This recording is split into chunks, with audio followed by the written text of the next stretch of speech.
My wife wants to know. All right, we got it. What you got? All right. So, in terms of your existing panel, the only thing that changed is we put wire taps on your existing wires. I also replaced your existing wires to be the proper size just so we could pass inspection. So nothing new in here. Yeah. What we're really focused on is these two boxes here. Specifically this one. This is your utility PV AC disconnect. So this is your first point of disconnecting means. Any kind of emergency that firefighters have to come over, this is where they'll go. Basically, by the time I leave here, I'm going to leave the entire system off. So this is an instructions on how to turn it all back on. Currently, up is the on position, and down is the off position, and it is currently on. It is going to be in the off position by the time I leave. So when it's time to turn on your system with permission to operate from XL, you'll come out here and flip the switch up to the on position. This one right here, it's basically the same exact thing as this, so nothing user serviceable in there. Basically ignore it. It's just a power disconnect? It's actually just a production meter. That little handle is just a bypass, so we don't have to put bridges in between the connectors. So then we'll come over to your garage where your power wall is.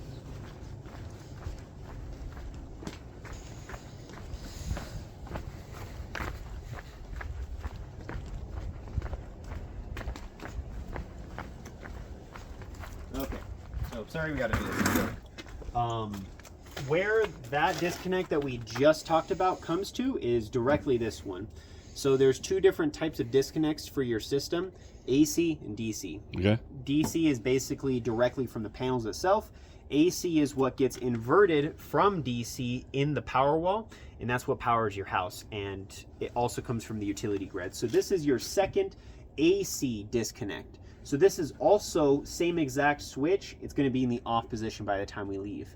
Okay. Now we're switching over to the DC disconnects, and they're also clearly labeled just in case you get confused.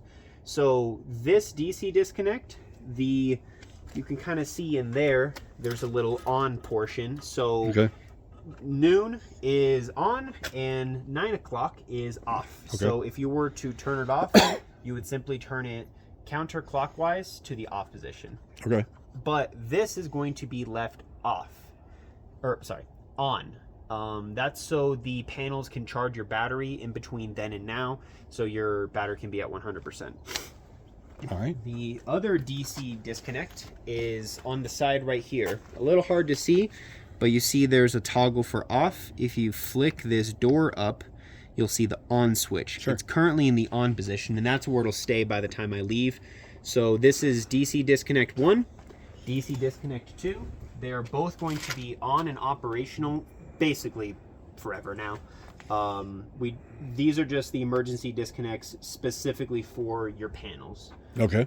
In terms of the power wall, there's actually some commissioning steps that I'll have to go through with you to get your system registered, if you don't mind. Okay, sure. And the batteries are in this, right? Yes, that is the battery. Yep. One giant battery, as well as an inverter, as well as a Tesla asset controller. So this is kind of an all-in-one package. That's the beautiful thing about Tesla. If you went N-phase, although I do appreciate their product, that's like 3 batteries, a charge controller, and a reconfiguration of your equipment on the other side for the same thing the Tesla Powerwall does. Yeah. So in that regard, they've done pretty well. So, also, in the last 30 minutes, did you experience any lights flickering or anything like that? Not that I noticed. I mean, the lights came back on, that's it. Okay. Basically, I did a backup test to determine, just to test the system to see that it'll properly shut off from the grid as well as supply your house directly from the battery.